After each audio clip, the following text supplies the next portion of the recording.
All right, in this video, today we're going to be talking about factoring. Now, what factoring is if you look at the notes, very first thing that I say is you have the product of two binomials. Now, what I'm going to do is I'm going to draw both. I'm going to use both of these at the exact same time. So I'm going to say x plus 1 times x minus 3, and then I'm going to do the other one that I listed right down here. X plus 4 times x plus 8. And in the notes that I say, this is called factored form. So we're going to be doing work today where you have to bring it back into this form, because what you guys should have done last year in Math 1 is you should have been taught how to multiply this out. So if you remember from last year, you're going to distribute this x to both terms and this 1 to both terms. That's what I mean when I say in the notes multiply everything. You're going to take the x times this x, which is going to give you x squared. You're going to take the x times the negative 3, which is going to give you negative 3x. And then you're going to distribute this 1 times x, which is positive 1x, and 1 times negative 3, which is negative 3. So now I've multiplied everything out. I've multiplied x times both of these, 1 times both of these. No matter how you do it, you should get 4 terms. And then when we combine our two middle terms right here, we get x squared just stays x squared. Negative 3x, a positive 1x gives me a negative 2x, and a negative 3 just stays. I combined this term right here and this term because these are like terms. Okay, so what it gives me right now is if I were to multiply this binomial out, I would actually have this answer right here. Well, now what you're going to learn next chapter, this is called standard form. This is called standard form. And this is called factored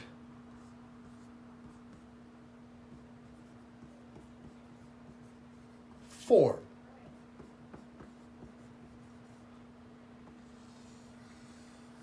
This is called factored form. What you're going to be given today is you're going to be given questions like this, and you have to go backwards and put it into factored form. So they are going to give you standard form, and you are going to have to put it into factored form.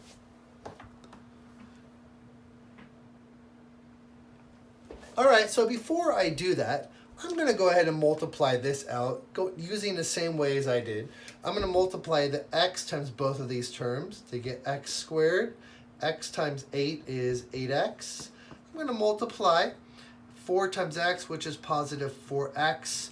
4 times 8, which is positive 32. Combine these two middle terms because they're like terms to get x squared plus 8x, and 4x is 12x plus 32. That 32 just stays because I don't add it to anything else. All right, now, once again, in the blue, this is called factored form.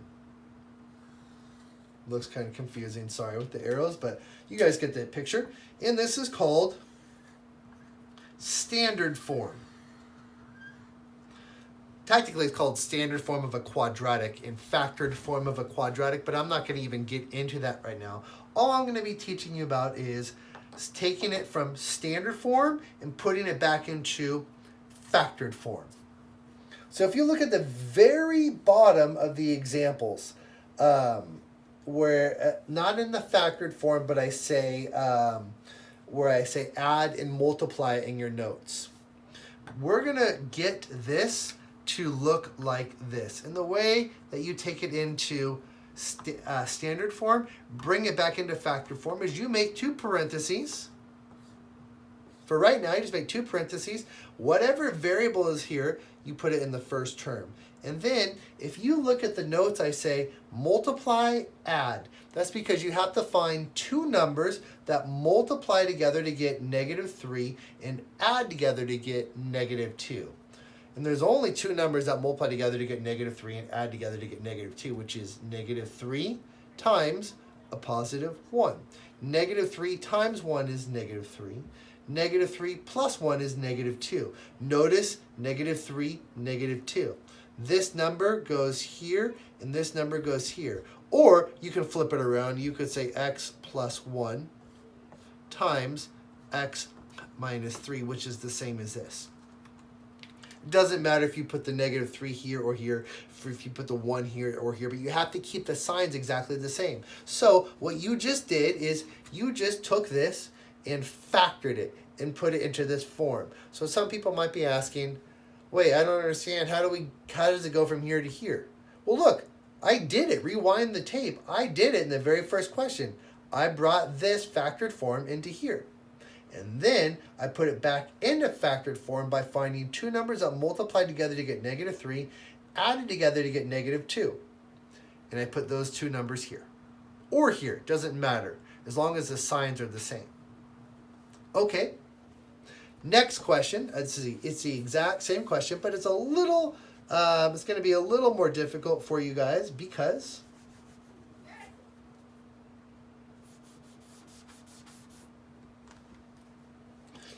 you multiply this out to get from this to this. Now we're going to go backwards because the question in the books are going to say, take this and factor it, put it into this form. The way you do it is you have to find two numbers that if you look on the notes, I give you this again, and I say multiply, add. So you're going to list two numbers that multiply together to get 32, add together to get 12.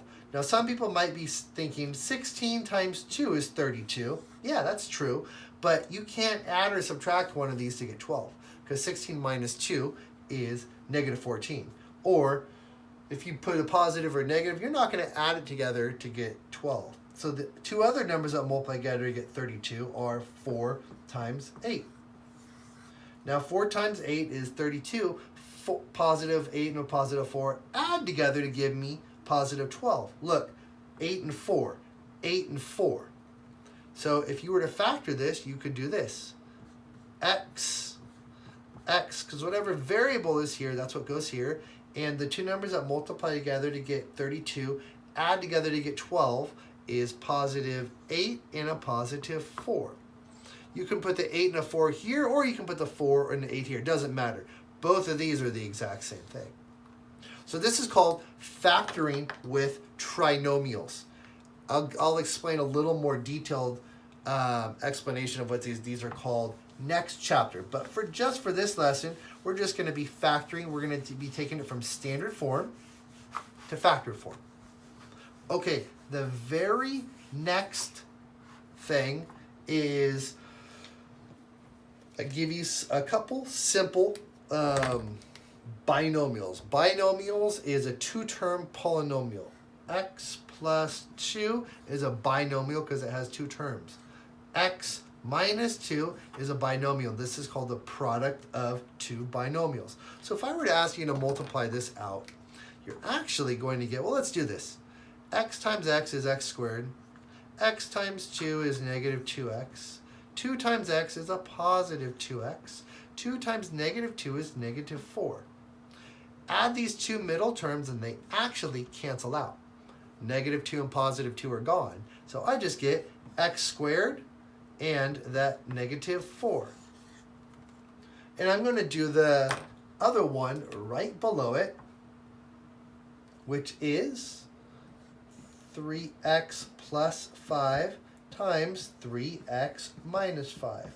All right, now I'm going to multiply all of this out. I'm going to go 3x times 3x is 9x squared. 3x times -5 is -15x. 5 times 3x is a positive 15x. 5 times -5 is -25. What I just did, if you're confused, I just multiplied everything out. I just did 3x times both of these, 5 times both of these. Now watch this. 9x squared stays, because I don't have any other like terms to add it with. But negative 15x, positive 15x, these are like terms and they actually cancel out. 9x squared minus 25. Okay. Now, just from last example that we did, the blue is called the factored form. The red is called standard form. And the question in the book is going to say, take it from standard form and put it into factored form. So if you look actually on the notes, the very last two example questions, on the right-hand side, I label them in the orange, difference of squares. And then I have an arrow pointing to this and an arrow pointing to this, and I say square root. What that means when I say square root is this. If this is a perfect square, well, this is a perfect square because x squared is equal to x squared. If this was a perfect square, meaning 2 squared is equal to 4, you can factor it. Or if that's kind of confusing, think of it like this. Does this have a perfect square root? Yeah, it does. The square root of x squared is equal to x. Does this have a perfect square root? Yeah, it's equal to 2. It's actually a little plus and minus 2, but we'll worry about that in a little bit. And if both of these terms have a perfect square root and there's a minus sign in between, you can factor it. If there was a plus sign, you could not factor it. It would be not factorable. But the way you factor this is you put in parentheses, you take the square root of x squared, which is x, and you put in the first term. Square root of 4, which is 2. One's a plus, one's a minus. Or you can write it as a plus first and a minus second. It doesn't matter because look, this is the exact same thing as this. And if you rewind the tape a little bit ago, we went from here to here. Now the directions were factor it. And I just showed you how to factor from here to go backwards. You take the square root of both terms. One's a plus, one's a minus. This is called the difference of squares because you have a perfect square with a minus sign in between, which is called the difference. All right, now for this.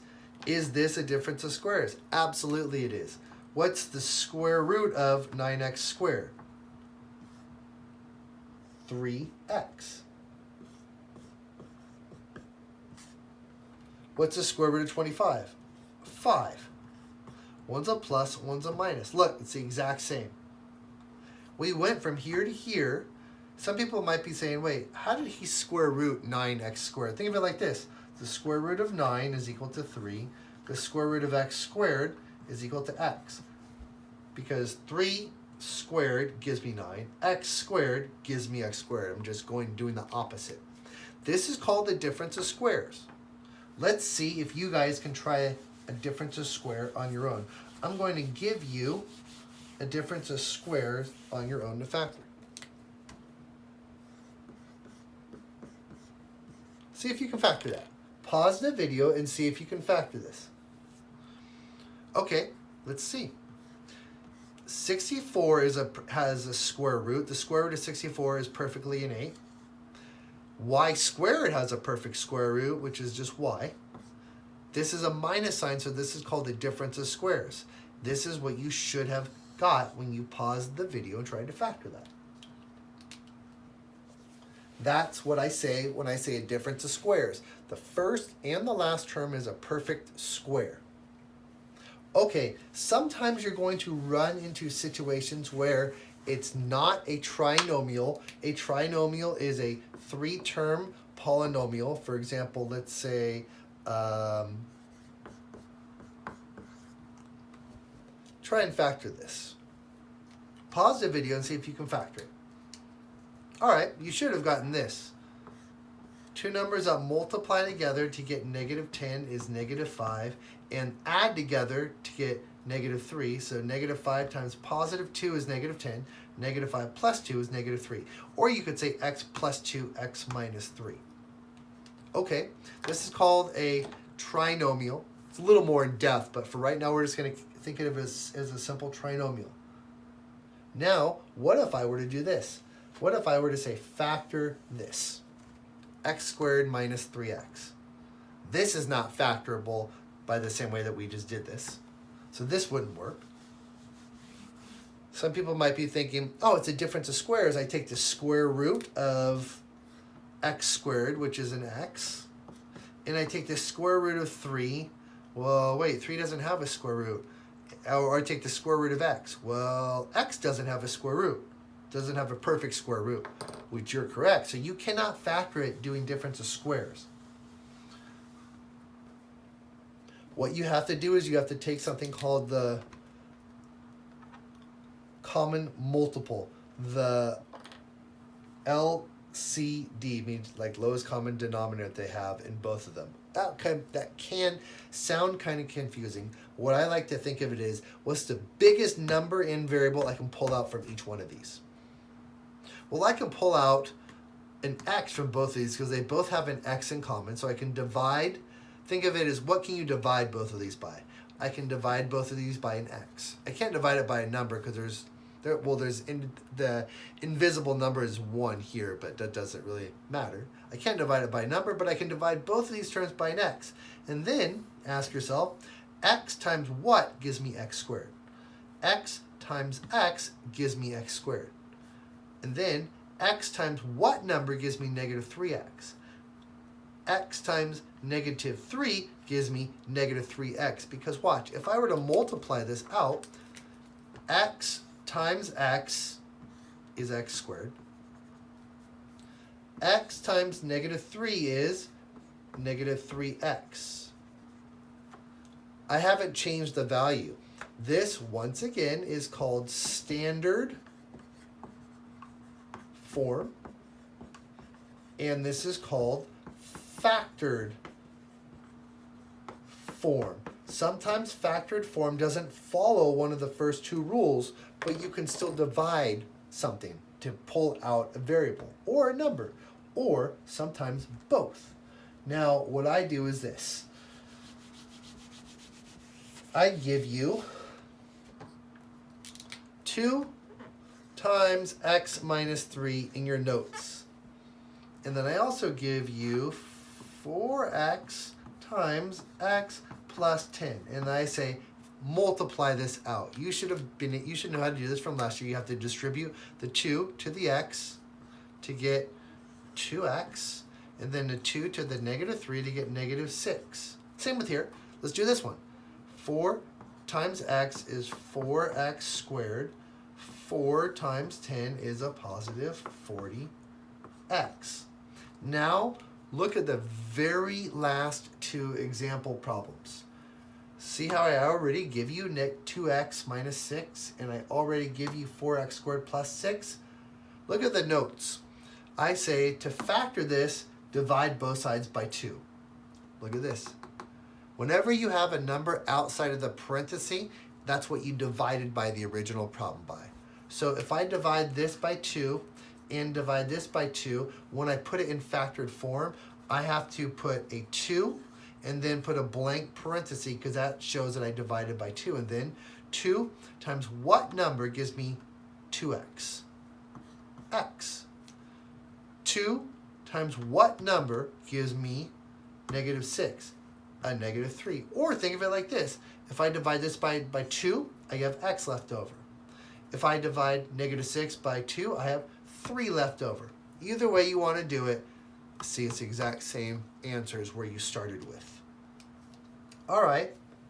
You already know if you factor this, this is the answer, but let's see if you can work backwards now. Pause the video, and this is the last question. See if you can factor this to get this. Pause the video and give it a shot. Okay. Well, the answer is here, but when I said pause the video, I meant pause it to see if it makes sense while you're doing it. So look, what can I divide both of these by? Some people might say, you can divide both of these by 4. Yes, but I can also, there's 2 x's here, there's 1 x here. I can divide both of these by also an x because I want to pull out as many things as I can from everything. So watch. If I divided both sides by 4x, this is going to be my answer, but I'm just going to write step by step how you get it. So you can think of it as this. 4x times what number gives me 4x squared? Or 4x squared divided by 4x gives me this number. However you want to think about it. 4's cancel out. I get rid of 1x here, leaving me with 1 left over, so I have x. 4x times what number gives me this number, 40x? Or 40x divided by 4x gives me this answer. However you want to do it, thinking 4x times positive 10 is going to give me 40x. Or I could do this. X is canceled out. 40 divided by 4 is 10. Either way, look, it's the same answer as what you started with. Okay, that was the your assignment is right underneath, and it's all from chapter 4, and the answers are at the very last page on your notes.